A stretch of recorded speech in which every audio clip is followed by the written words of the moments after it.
होगा। हाँ। मैं उसके बारे में जानना चाहती हूँ, तुम्हारे माँ बाप कहाँ है? क्या तुम्हारे माँ बाप इस काम करने से मना नहीं करते? होते तो करते जरूर। मतलब तो बहुत बड़ा है। बूढ़े माँ तुमने हमें नई जिंदगी दी है, इस वजह से मेरी दास एक माँ है। मेरे बाप नहीं है, मेरे बाबूजी दुनिया में नहीं, खत्म हो गए। खत्म क्या हो गए? किसी जालिम ने मेरे बाप को मार डाला। मर्जी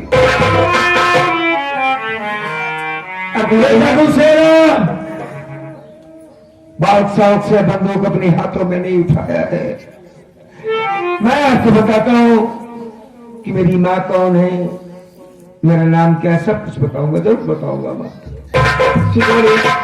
सुनिए।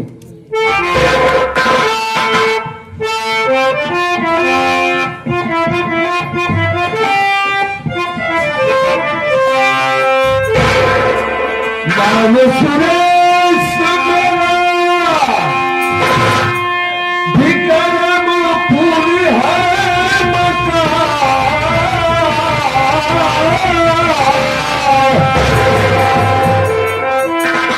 मालती नाम मैया का मेरे सुनो।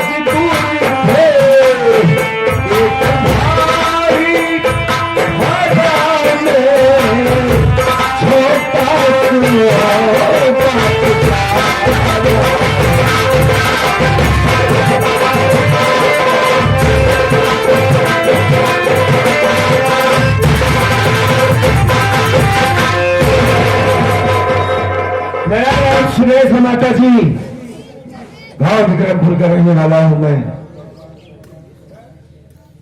मेरे बाबूजी थे, बड़े अच्छे थे, लेकिन मेरे दुश्मन ठाकुर विक्रम सिंह मेरे बाप को मार दिया।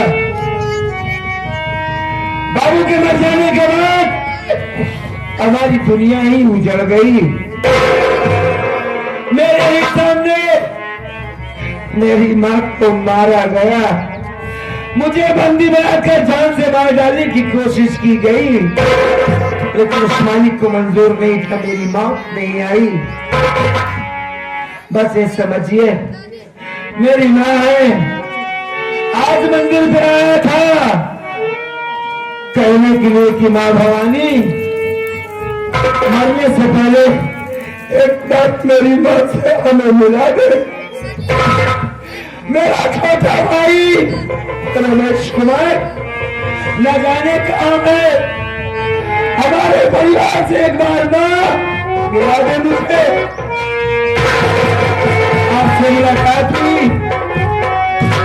आज तक मुझसे किसी ने पूछा ही नहीं कि तू कौन है। लेकिन आप बात में अभी तो आप मेरी गुस्से में पूछताछ कर रही थी, मेरी माँ का नाम सुनती आपकी आंखों से आंसू बह रहे, आखिर बात क्या है बताइए।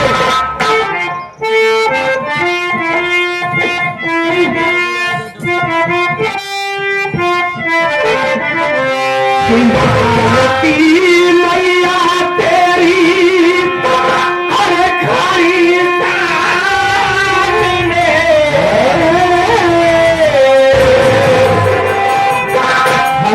के सीने सड़क में लगा लीजिए, बात में दर्द हो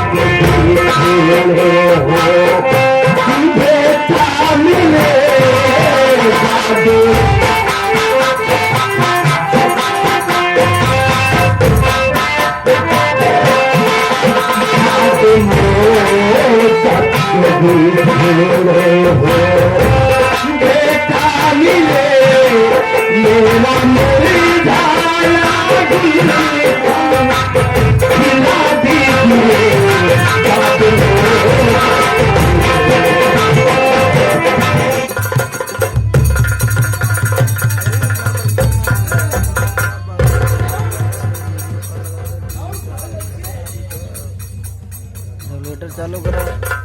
बजे चाहिए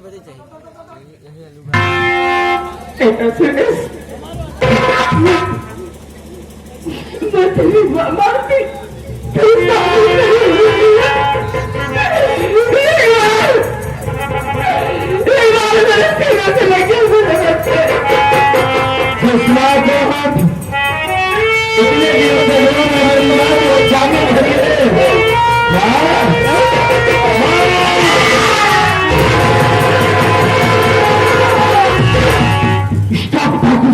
Stop! You are going over. You are under arrest. बहुत दिनों से पुलिस वालों को चकमा दे रहा था। कोई भी होशियारी करने की कोशिश मत करना। यही इसलिए कि तू पुलिस वालों से चारों तरफ से घिर चुका है। उधर ओह, तो ये बुढ़िया भी साथ में है। तुझसे तो मैं बाद में निपटूंगा। सबसे पहले इस बुढ़िया से निपटना बहुत जरूरी है।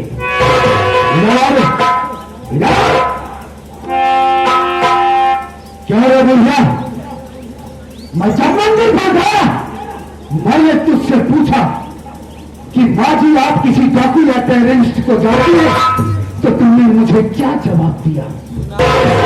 नहीं ना कि साहब मैं किसी डाकू को नहीं जानती हूं। और आज क्या देख रहा हूं, तू ये डाकू को अपने गले से लगा रही है। अरे कैसी पुजारन है रे तू, कैसी पुजारन है।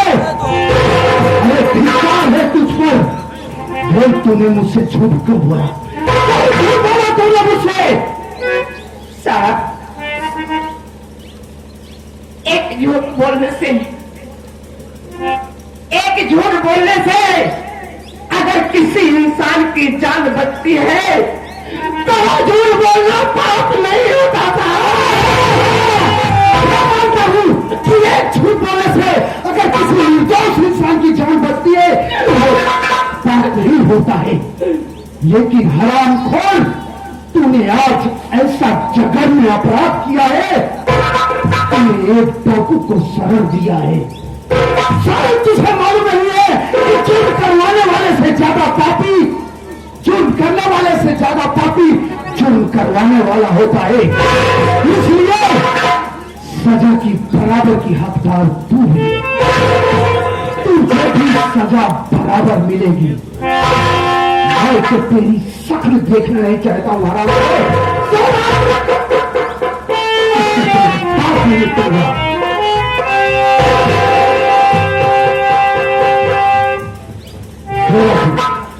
या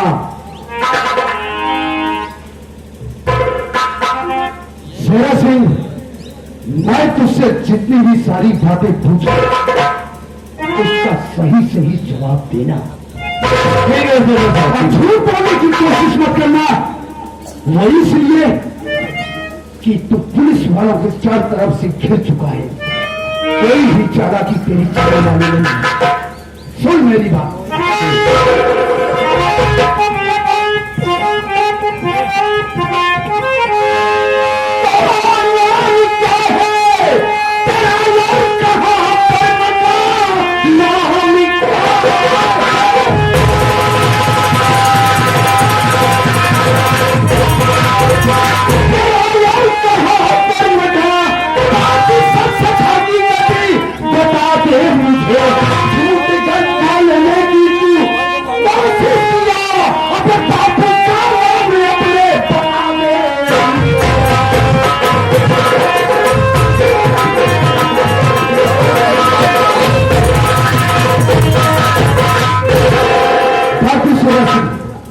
केवल एक ही बात बतला कि तेरा नाम डाकू शेरा सिंह है कि वास्तविक में तेरा नाम कुछ और है।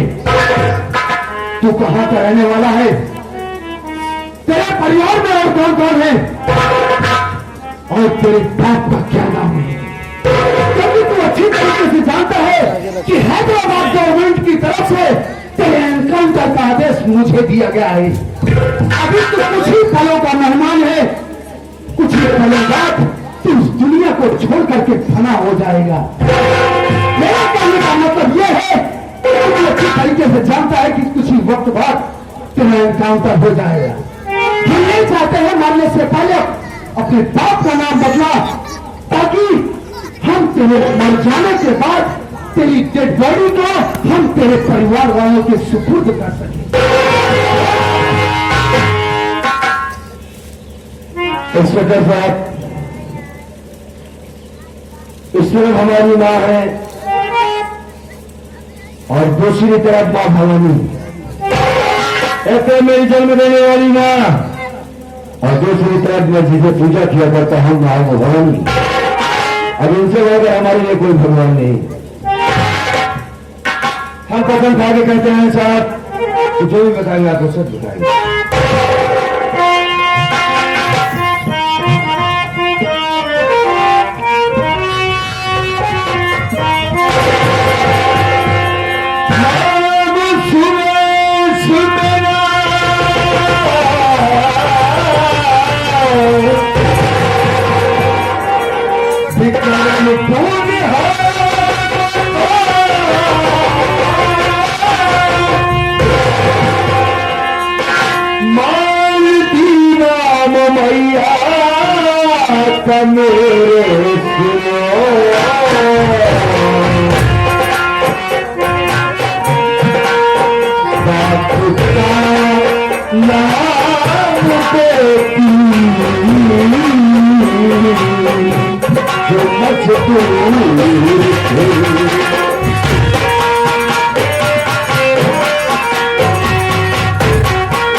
इंस्पेक्टर साहब, हमारा नाम सुरेश कुमार है। ठाकुर से रहने से पहले मैं किसान का बेटा हूं। मेरे बाबूजी का नाम गोपी था, जिसे ठाकुर ने मार डाला साहब। बाबूजी के मरने के बाद मुझे मुझसे मार देने की फुल कोशिश किया। ये मेरी मां है जो आपके सामने खड़ी है।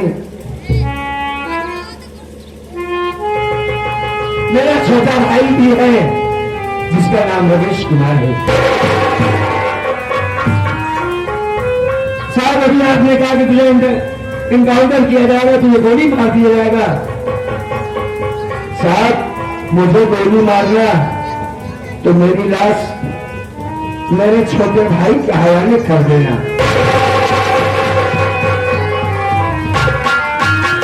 मरने वाले की ख्वाहिश को पूरी किया जाता है सरकार। मैं आपसे अपनी ख्वाहिश नहीं जाहिर कर रहा हूं, बस इतना कहना चाहता हूं कि आज मेरा भाई होता,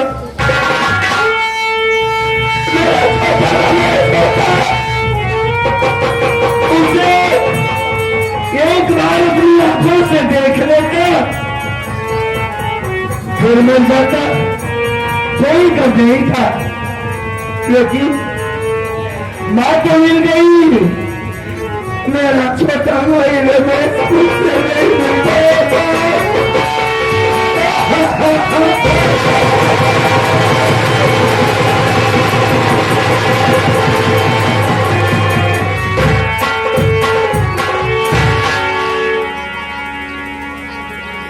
ज्यादा कुछ कहना सुनना नहीं चाहूंगा बाबू। क्या बात है, तो आप हमारी बात को सुनकर रोने लगे। इसका मतलब आप रमेश के बारे में कुछ जानते हैं क्या? अरे भाई, आपको तो खुश होना चाहिए। क्या डाकू शेरा को अरेस्ट किया है, उसे गोली डाल देंगे, आपके सितारों को बुलंद किया जाएगा, आपका कितना बढ़ा दिया जाएगा, ऊंचा कर दिया जाएगा, और आप रो रहे हैं साहब।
भैया, मुझे पहचानने की कोशिश कीजिए। मैं आपका वही छोटा भाई रमेश हूँ। आपके ऊपर गोली चढ़ाया भैया, मैं अपने फर्ज के हाथों मजबूर था। हो सके तो अपने छोटे भाई रमेश को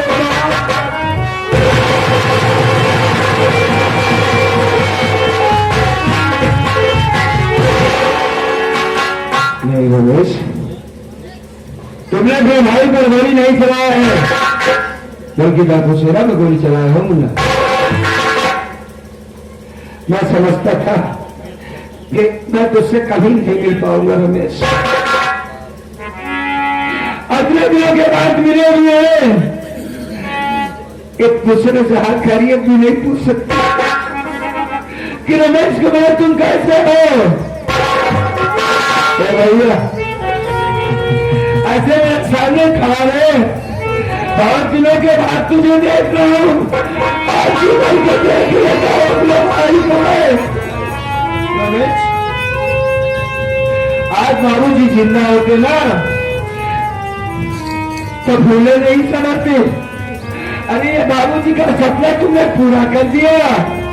बाबूजी का सपना था कि हमारा बेटा दोनों बेटे कुछ बने। रमेश कुमार भैया, अरे यार रोते क्यों हो? रो रही, आज दोनों भाई एक दूसरे से मिले हैं। एक भाई कानून का रखवाला और एक भाई कानून का दुश्मन। मरने से पहले मैं तुझसे एक बात अपना गले से लगाना चाहता हूं।